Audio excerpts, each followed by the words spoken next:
谢谢。你好，66H 直走右转，谢谢。应该给你一个包。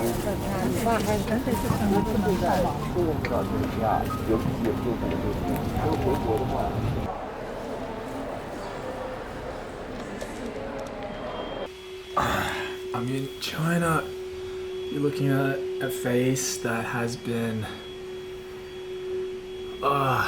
awake since 4:30 this morning, and right now it's like 11 p.m.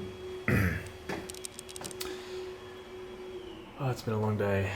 This is my quarantine hotel room. Hey guys, so for the rest of the video I'll be doing a voiceover while I drive my e-bike to a supermarket that is about 10 minutes away.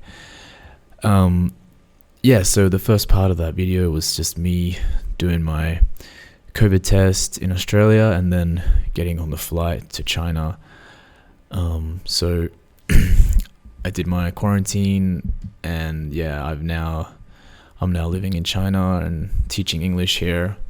And I just wanted to share how it's been so far and the process and my first impressions of China.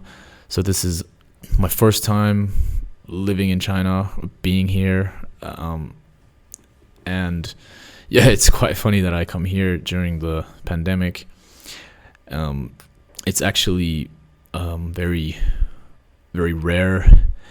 For example, on my flight, I was the only foreigner on my flight. And I've had a lot of people ask me, like, how did you manage to come here during the pandemic? So basically, China has opened its borders to certain visa categories.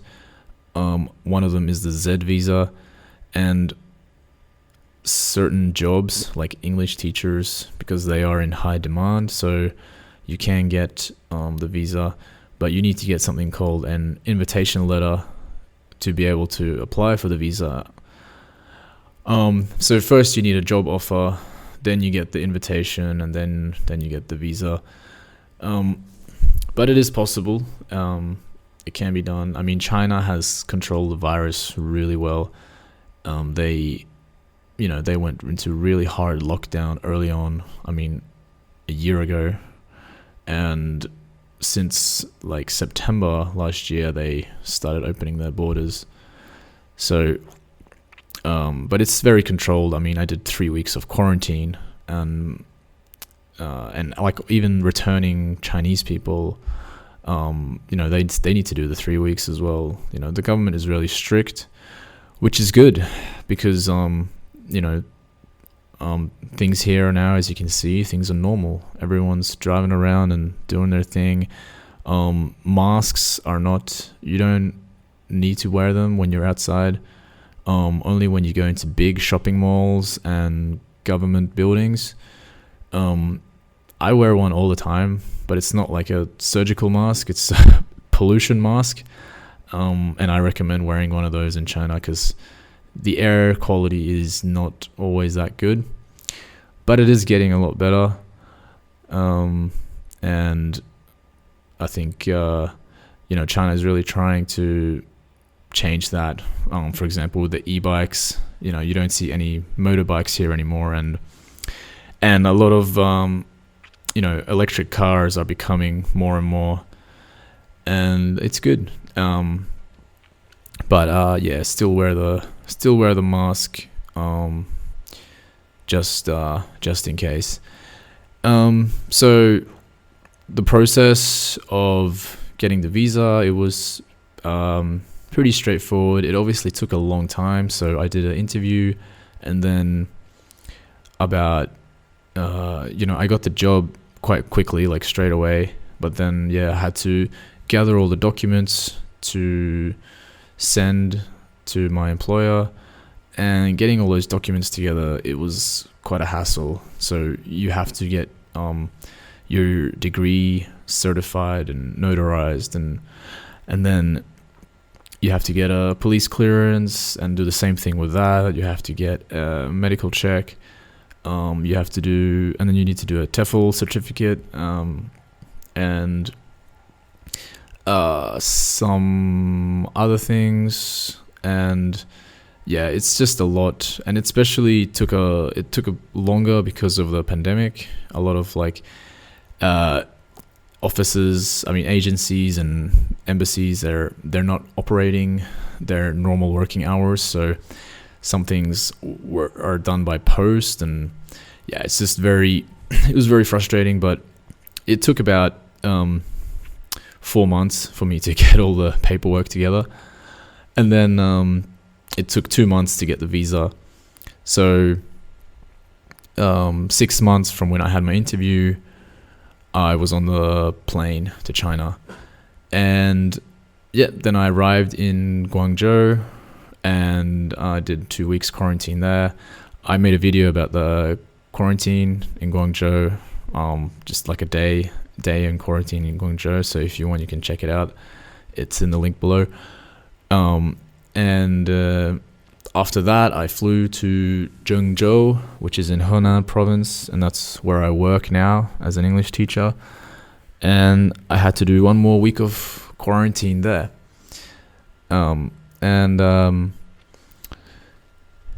After that, yeah, I was basically free. And I started my training. I did 2 weeks of training, and then I started working. And it's working has been really good. I really enjoy being an English teacher, and I highly recommend it for anyone who's interested. So I work in a training school, and it's basically where kids come after their normal school.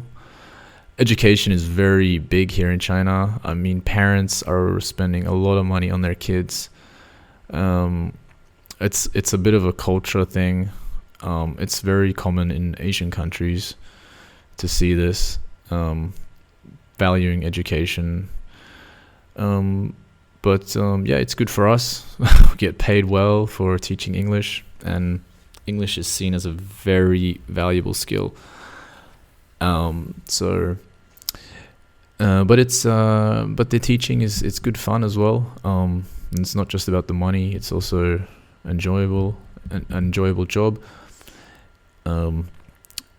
Yeah. So, what else? Living in China is, oh yeah, first impressions. Basically, I've never been to China before.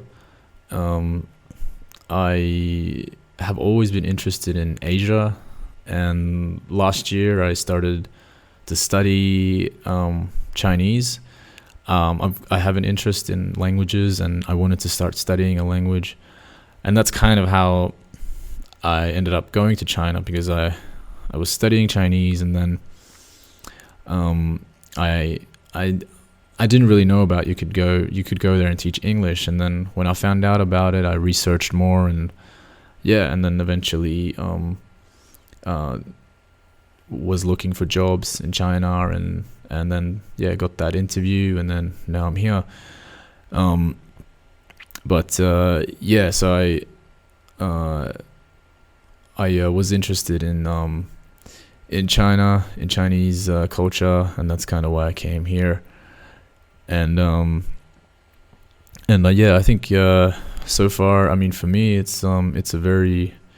China's very cool. I mean, the best things about it are obviously it's super convenient. I mean, anything you want to buy, anything you want, you can basically have.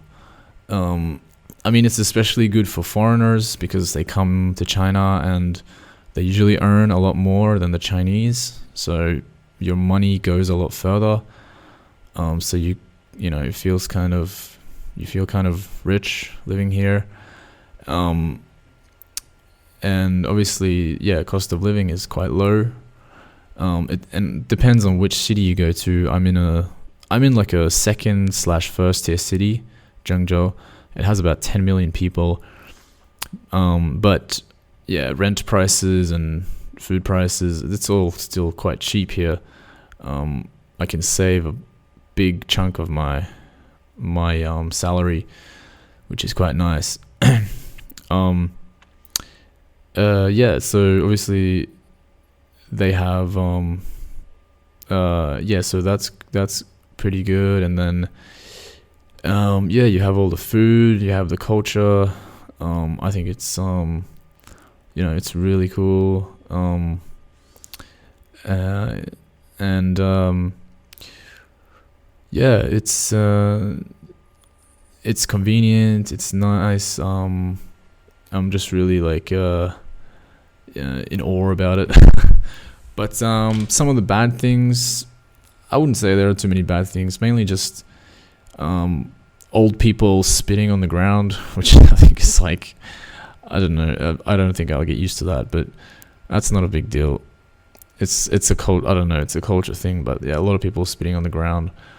Another one is probably just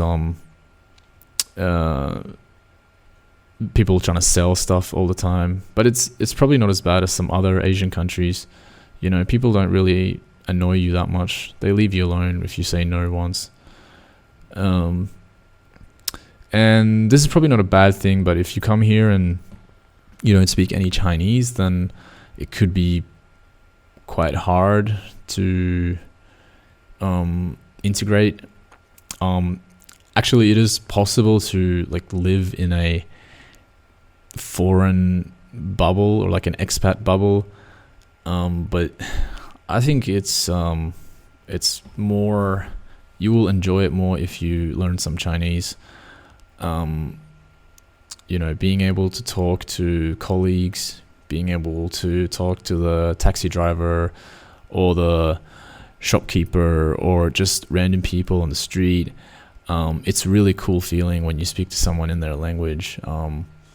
And you can have much deeper connections with people. And also Chinese people really admire you, or like they really appreciate you when you can speak their language. That you'll be treated a lot better if you can speak it as well. And yeah, it's just good all around.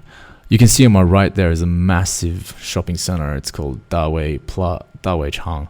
It's a huge shopping center. So yeah, as I'm driving around here, you can see like how the city is kind of like, this is kind of like the middle of the city ish. This is how it's like how cities are here. They're just like built out, like stretched out like this. There's no like central district kind of thing. There's just like, it just goes and goes and goes. So and then yeah, you have these e-bike lanes. They're everywhere. They're on like all roads, and you can see so many e-bikes there parked on the side.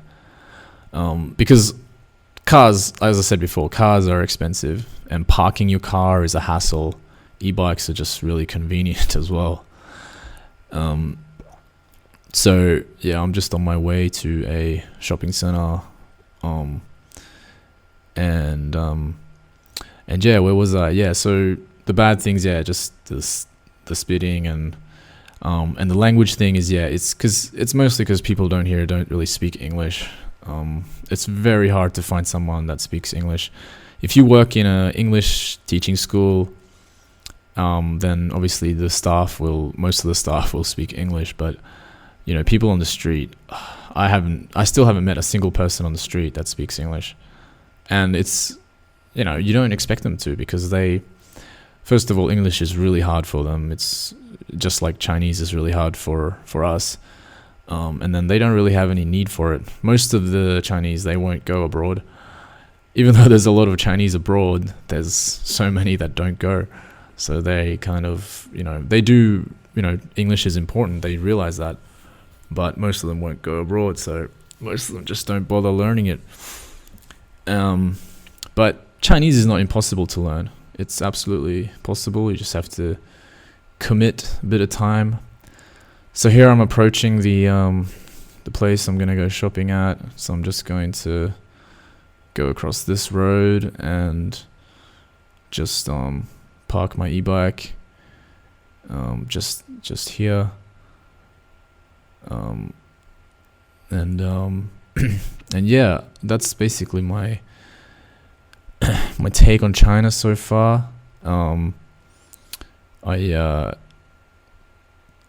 think if you are thinking about coming here, I definitely recommend it. You know, it's a really cool country. There's a lot of stuff like that there's a lot of stuff that Chinese do well, and their system really works. You know, it's good to try not to just listen to what's on the Western media, because it's not all true. Actually, most of it is not true. You know, China is doing really well, and this is a really cool place to be. So here I'm just walking a little bit, and just, this is that's the shopping center I'm gonna go into, and yeah, this is a pretty nice area here. All right, thanks. Hi, thanks for watching the video. If you liked it, subscribe, give me a thumbs up. If you have any questions about China, like the visa process, the quarantine, teaching English, or just China in general, just put a question in the comments and I'll answer it. If you'd like to see more videos from me, just let me know what you'd like to see, and I'll be sure to make it. Thanks for watching, and I'll see you next time.